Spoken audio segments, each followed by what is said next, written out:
Hi, Ed here from Rock Icons. Thought I'd give you a quick tour of the gear I'm using tonight and most of the gear I use when we go on tour to the UK. We'll start with the guitars.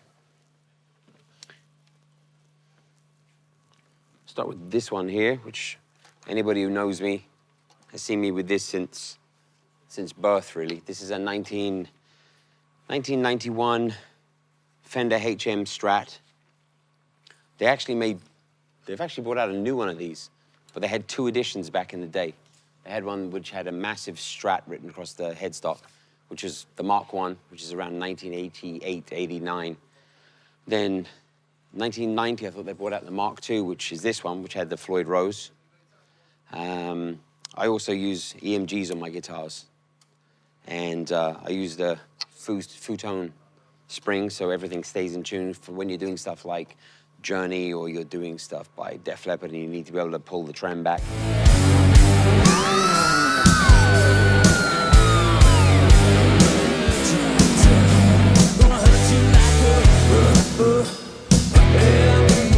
She needs to come back in tune. So this one is, as you can see, it's fairly road worn and beaten up. I'll move on to the next one. This one's the backup for tonight. This is, it's not pink, it's salmon, just to clarify that bit. This used to belong to Gary Moore. He got rid of this in, I think it was 1993, along with the Gibson 335. And when the music shop I was working with in London, as soon as I saw this come in, I was like, I've got to have this. And I spoke to the guy and I said, can I take that before it goes anywhere?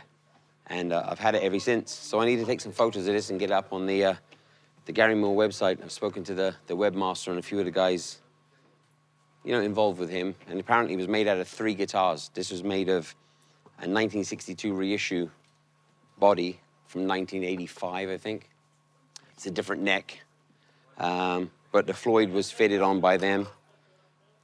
This had EMGs in it, which is great because I only run EMG pickups. That's pretty much it on that. It's just a backup, so I've got another thing. If I snap a string, I need to swap to this fairly quickly. Moving on.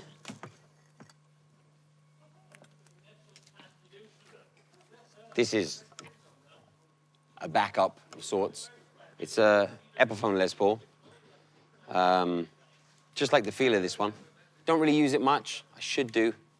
Again, this is the main backup. It's very rare that the salmon Strat comes out. So I usually have this, and I haven't had to pick it up yet on the tour. So we've got a Takamine acoustic as well, which I use for a few songs. What we'll do is we'll move on to the pedals. I'm coming from a Line 6 wireless system. It's the previous to the G90, I think it's called. It's the previous version of that. I think it's called a V75. I'm running that, and all the guitars are on the same frequency. So literally, I pick them up, one goes off, one goes on. So we have multiple packs on the same frequency. Just keeps everything down. I'm using what they call a 4-cable method here today. Again, I had to condense things. I used to send my effects separately out through a mixer and down the line so we could have a dry this and wet this, and it just all got a bit too much, and we have to condense when we're on the road. So I'm running the 4-cable method. So in the front end, I'm running into a Polytune as my tuner, going through the BB Orange Crush compressor and I'm actually putting the chorus in the front end, which a lot of people go, oh, you shouldn't do that. I've done it since I started playing, and I've just got used to how it sounds. I'm using a 1985 chorus Boss CE2. That's going into the front end. Then in the rear end, I've got the TC Hall of Fame, and I'm also running the TC Flashback. Because in this gig, there's lots of, if you can imagine, Def Leppard tunes.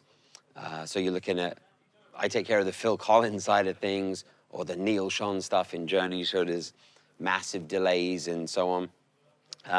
We go from here to the amps. I'll show you the amps. This is the Blackstar Series 200, officially the heaviest amp on earth. Not as in the heaviest, but if you've ever tried to lift one, ask your buddy to help you. This is 4 channels, you know, clean crunch, heavy, and then what I like to say, unusable, because it's so far gone. But it's never let me down. It's done every tour so far. We do have backup amps. DJ has in fact lent me this one for tonight, which is the Richie Blackmore signature. Hopefully I won't need it. It is here. As I said, then we have a third backup. If all else fails, straighten the desk with a good old JMP1. That's basically my rig, apart from we run it through, I run all that through a 1x12, which is mic'd. Again, we often, when we're on tour, we're running a tour bus with a trailer, limited room, and it's either I scale down my equipment or DJ brings down his equipment, and there's no hope of DJ ever scaling down his equipment. But if you stood in front of his amp, you'd know why, because I'm happy enough with the sound I get from that 1x12. It's actually got a warehouse, I think it's a G12C, in that one of the warehouse guitar speakers in that.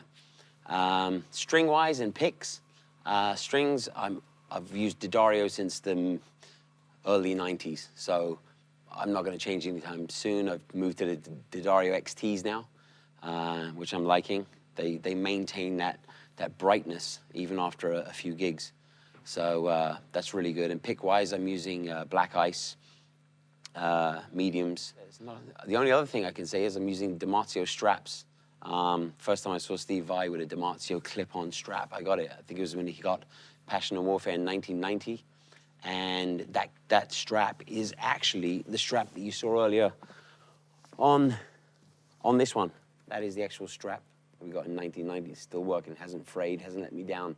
I don't know if that's good or bad for DiMarzio. You're gonna sell a strap every 30 years or something. But that's my rig. Hope you enjoyed it. And we'll see you again soon. Come to a show. See you soon. Hey, how's it going? It's DJ here from Rock Icons. Gonna go through my guitar rig. It's probably the simplest rig, definitely in the room, and one of the simplest guitar rigs you could have. Very meat and potatoes. We'll start off with the guitars. And this is the number 1 baby. It's a 1990 Les Paul Standard. A few little belts, a few little nicks, but it's just fantastic. It's that exact sound you want when you hear an old school rock record. It's one of these into one of those.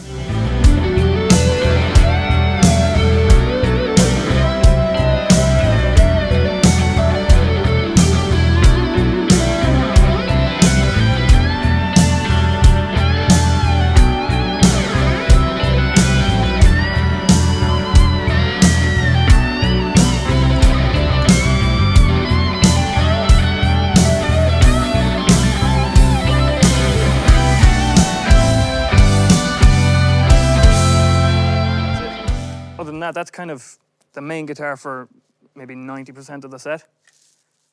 Other than that, I have a Mexican Stratocaster that I think before I bought it, somebody took a hacksaw to it. That's not real aging, it's, yeah, definitely hacked. But it's a great sounding guitar for the likes of Deep Purple, Rainbow, things like that. Just a fantastic guitar. Only other guitar that's used in the set is this crazy looking SG that actually got this off Ed a couple of years ago, and it's just got that nasty AC/DC tone. That's all I use it for, AC/DC, and it just barks through the amp. So quite simple. I've got another Les Paul, and in case the world falls apart, I have a PRS CE22 that can just do absolutely everything. It can pretend to be a Les Paul, it can pretend to be a Strat. It plays really nice, it doesn't go out of tune. Big shout out to PRS for being a great all-rounder. But that doesn't really come out unless something goes wrong. They are the guitars.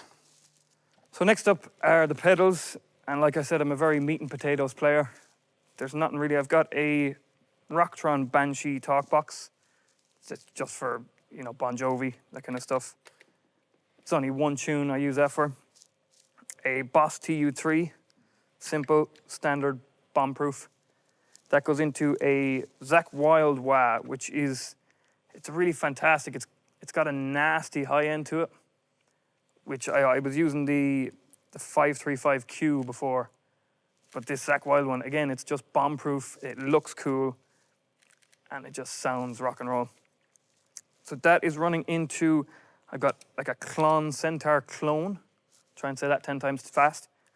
That's running in, and everything is running straight in. I'm using an old school JMP, so no effects loop, nothing fancy like that. That goes into a Flashback 4 delay pedal, which again, I use it sparingly. It's only for like Whitesnake solos, stuff like that. Mainly it's the Hall of Fame reverb pedal stays on with just a little bit of kind of air in the sound. And that's all the pedals. Nothing fancy, nothing crazy. And the other thing is just a Line 6 G50 system, just running separate packs on the guitars. And that's it really. Onto the amps. So we've got here a JMP 2203 from 1980. And for all the eagle-eyed folk out there, you'll probably see that there's no jacks plugged in.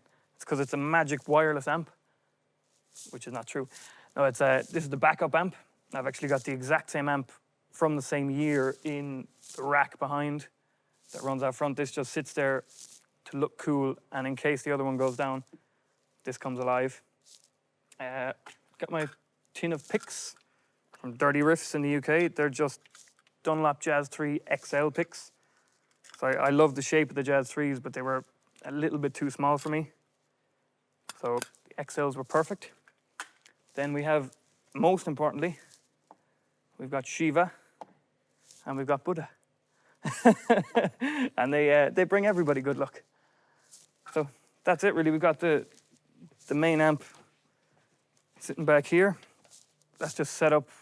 It's running through a Palmer load box, but an attenuator just to bring the volume down ever so slightly, because everybody on the stage hates me, and Jay and Alan out front hate me because it's incredibly loud. Unfortunately, it's the only way to get a great sound out of these amps. And that's it. One channel, no effects loop, simple rock and roll.